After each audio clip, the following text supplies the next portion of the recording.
The Adventures of Tom Sawyer by Mark Twain. To my wife, this book is affectionately dedicated. Preface. Most of the adventures recorded in this book really occurred. One or two were experiences of my own, the rest those of boys who were schoolmates of mine. Huck Finn is drawn from life, Tom Sawyer also, but not from an individual. He is a combination of the characteristics of three boys whom I knew, and therefore belongs to the composite order of architecture. The odd superstitions touched upon were all prevalent among children and slaves in the West at the period of this story, that is to say 30 or 40 years ago. Although my book is intended mainly for the entertainment of boys and girls, I hope it will not be shunned by men and women on that account, for part of my plan has been to try to pleasantly remind adults of what they once were themselves, and of how they felt and thought and talked, and what queer enterprises they sometimes engaged in. The Author. Hartford, 1876. Chapter 1. Tom. No answer. Tom. No answer. What's gone with that boy, I wonder? You, Tom! No answer. The old lady pulled her spectacles down and looked over them about the room. Then she put them up and looked out under them. She seldom or never looked through them, for so small a thing as a boy.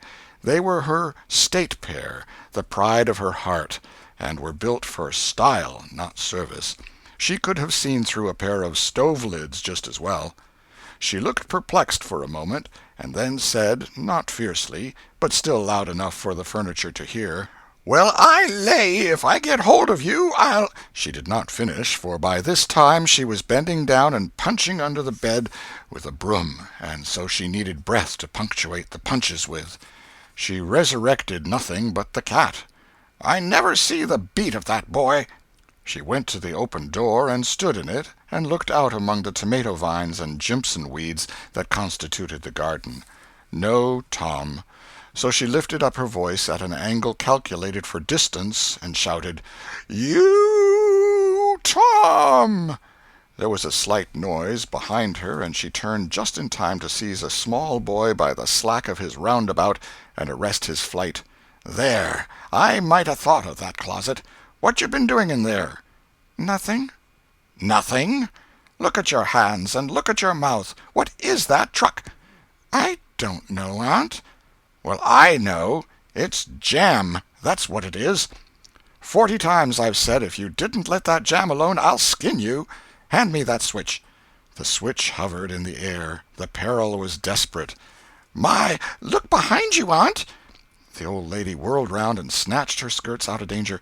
The lad fled on the instant, scrambled up the high board fence, and disappeared over it.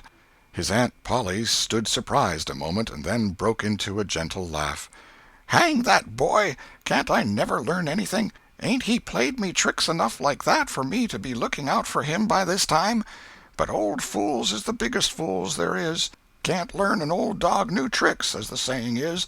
But my goodness, he never plays them alike 2 days, and how is a body to know what's coming? He 'pears to know just how long he can torment me before I get my dander up, and he knows if he can make out to put me off for a minute or make me laugh, it's all down again and I can't hit him a lick. I ain't doing my duty by that boy, and that's the Lord's truth, goodness knows. Spare the rod and smile the child, as the good book says. I'm a-laying up sin and suffering for us both, I know. He's full of the old scratch, but laws o' me, he's my own dead sister's boy, poor thing, and I ain't got the heart to lash him somehow. Every time I let him off my conscience does hurt me so, and every time I hit him my old heart most breaks. Well, well, a man that is born of a woman is of few days and full of trouble, as the Scripture says, and I reckon it's so. He'll play hooky this evening. That's southwestern for afternoon. And I'll just be obleeged to make him work tomorrow to punish him. It's mighty hard to make him work Saturdays when all the boys is having holiday, but he hates work more than he hates anything else, and I've got to do some of my duty by him, or I'll be the ruination of the child." Tom did play hooky, and he had a very good time. He got back home barely in season to help Jim, the small colored boy, saw next day's wood and split the kindling before supper. At least he was there in time to tell his adventures to Jim, while Jim did three-fourths of the work. Tom's younger brother, or rather half-brother, Sid, was already through with his part of the work, picking up chips, for he was a quiet boy and had no adventurous, troublesome ways. While Tom was eating his supper and stealing sugar as opportunity offered, Aunt Polly asked him questions that were full of guile and very deep, for she wanted to trap him into damaging revealments. Like many other simple-hearted souls, it was her pet vanity to believe she was endowed with a talent for dark and mysterious diplomacy, and she loved to contemplate her most transparent devices as marvels of low cunning. Said she, "Tom, it was middling warm in school, wasn't it?" "Yes'm." "Powerful warm, wasn't it?" "Yes'm." "Didn't you want to go in a-swimming, Tom?" A bit of a scare shot through Tom, a touch of uncomfortable suspicion. He searched Aunt Polly's face, but it told him nothing. So he said, "No'm, well, not very much." The old lady reached out her hand and felt Tom's shirt, and said, "But you ain't too warm now, though." And it flattered her to reflect that she had discovered that the shirt was dry without anybody knowing that was what she had in her mind. But in spite of her, Tom knew where the wind lay now, so he forestalled what might be the next move. "Some of us pumped on our heads. Mine's damp yet, see?" Aunt Polly was vexed to think she had overlooked that bit of circumstantial evidence and missed a trick. Then she had a new inspiration. "Tom, you didn't have to undo your shirt collar where I sewed it, to pump on your head, did you? Unbutton your jacket." The trouble vanished out of Tom's face. He opened his jacket. His shirt collar was securely sewed. "Bother! Well, go 'long with you. I'd made sure you'd played hooky and been a-swimming, but I forgive you, Tom. I reckon you're a kind of singed cat, as the saying is, better'n you look, this time." She was half sorry her sagacity had miscarried, and half glad that Tom had stumbled into obedient conduct for once. But Sidney said, "Well, now if I didn't think you sewed his collar with white thread, but it's black." "Why, I did sew it with white, Tom." But Tom did not wait for the rest. As he went out the door, he said, "Siddy, I'll lick you for that."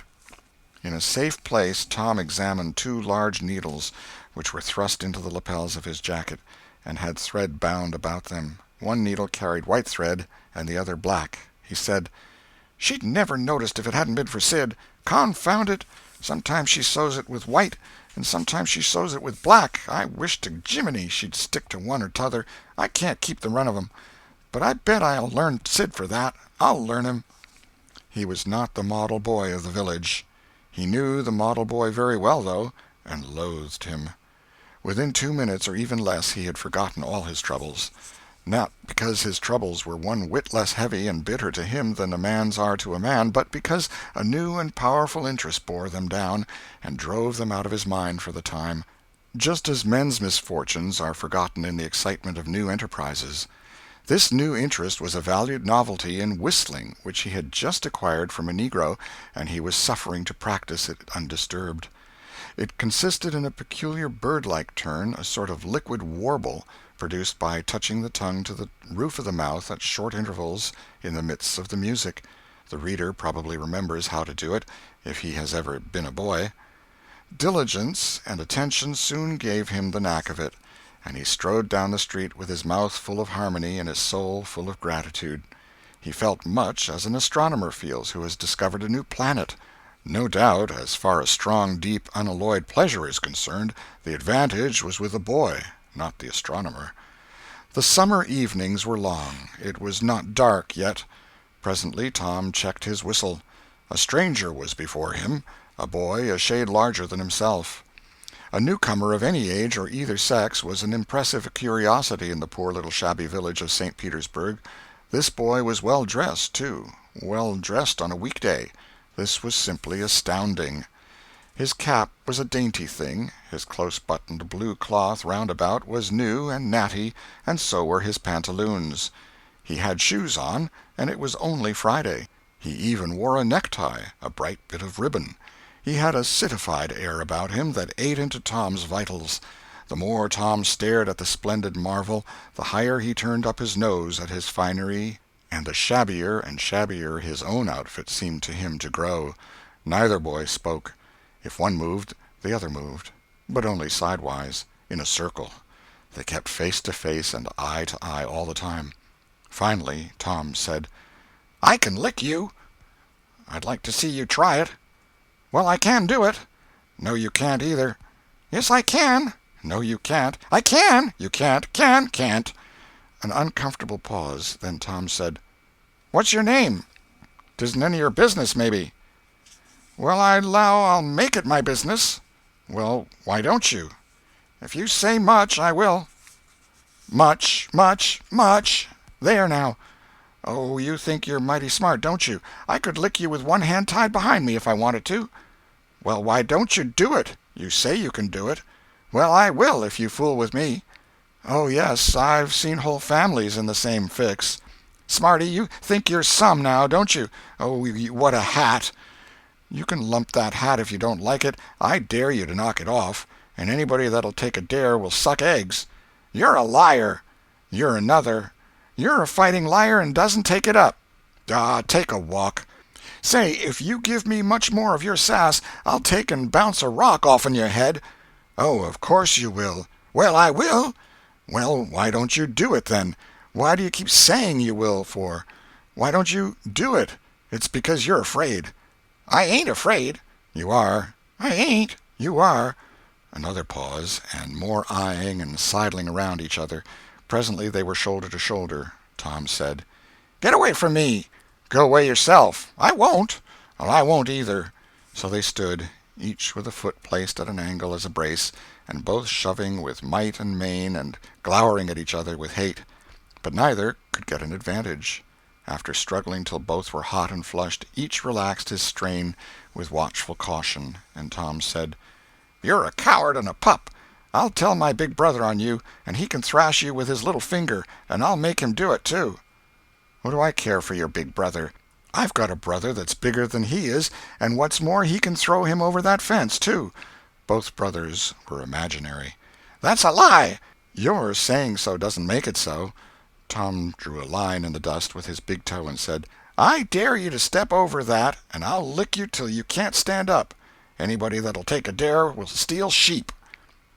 The new boy stepped over promptly and said, "Now you said you'd do it. Now let's see you do it." "Don't you crowd me, now. You better look out." "Well, you said you'd do it. Why don't you do it?" "By jingo, for 2 cents I will do it." The new boy took 2 broad coppers out of his pocket and held them out with derision. Tom struck them to the ground. In an instant both boys were rolling and tumbling in the dirt, gripped together like cats, and for the space of a minute they tugged and tore at each other's hair and clothes, punched and scratched each other's noses, and covered themselves with dust and glory. Presently the confusion took form, and through the fog of battle Tom appeared, seated astride the new boy, and pounding him with his fists. "Holler 'nuff," said he. The boy only struggled to free himself. He was crying, mainly from rage. "Holler 'nuff," and the pounding went on. At last the stranger got out a smothered "'Nuff," and Tom led him up and said, "Now that'll learn you. Better look out who you're fooling with next time." The new boy went off brushing the dust from his clothes, sobbing, snuffling, and occasionally looking back and shaking his head and threatening what he would do to Tom the next time he caught him out, to which Tom responded with jeers and started off in a high feather, and as soon as his back was turned the new boy snatched up a stone, threw it, and hit him between the shoulders, and then turned tail and ran like an antelope. Tom chased the traitor home, and thus found out where he lived. He then held a position at the gate for some time, daring the enemy to come outside, but the enemy only made faces at him through the window and declined. At last the enemy's mother appeared, and called Tom a bad, vicious, vulgar child, and ordered him away. So he went away, but he said he 'lowed to lay for that boy. He got home pretty late that night, and when he climbed cautiously in at the window he uncovered an ambuscade in the person of his aunt. And when she saw the state his clothes were in, her resolution to turn his Saturday holiday into captivity at hard labor became adamantine in its firmness. Chapter 2. The Glorious Whitewasher. Saturday morning was come, and all the summer world was bright and fresh and brimming with life. There was a song in every heart, and if the heart was young, the music issued at the lips. There was cheer in every face, and a spring in every step.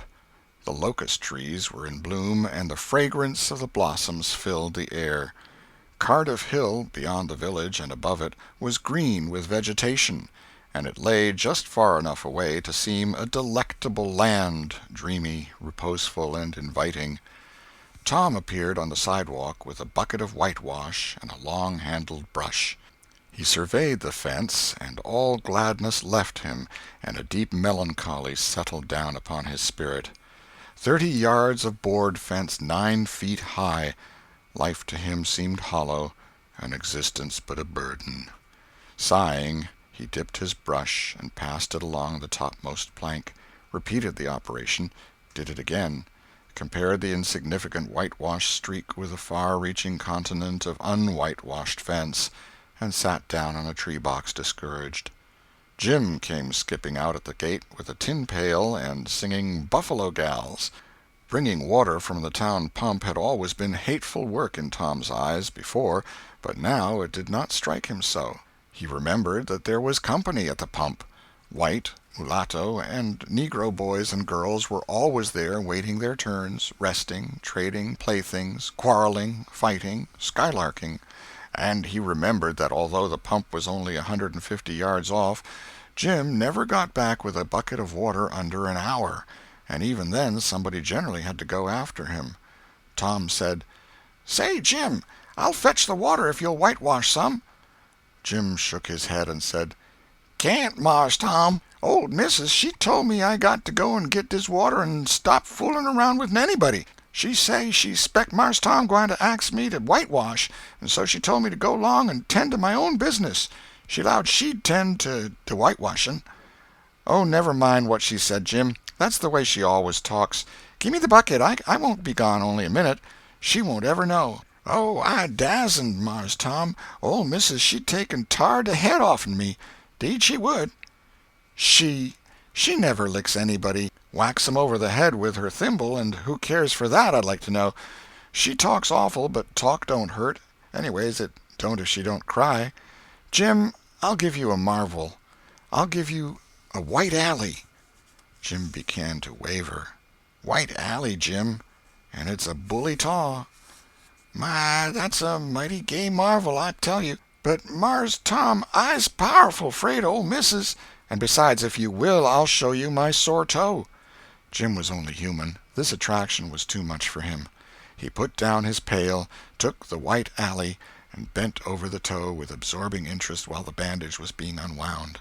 In another moment he was flying down the street with his pail and a tingling rear. Tom was whitewashing with vigor, and Aunt Polly was retiring from the field with a slipper in her hand and triumph in her eye. But Tom's energy did not last.